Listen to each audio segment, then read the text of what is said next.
Пътя е като живота. Има начало и край. Начинът, по който ще го извървиш, зависи само от теб. Това е нашия живот. Тук растем и се учим да живеем. Това е нашия живот. То ни кара да плачем и да се смеем. Това е нашия живот.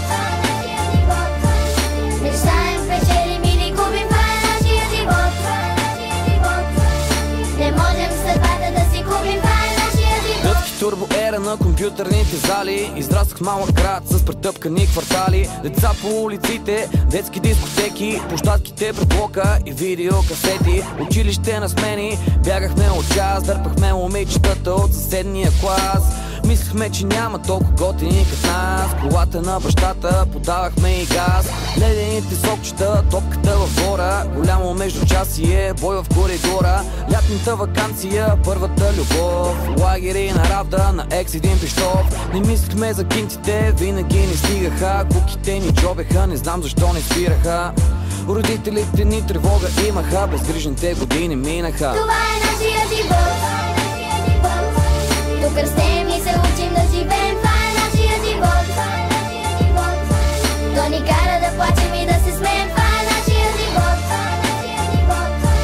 Мечтаем, печелим или губим. Това е нашия живот.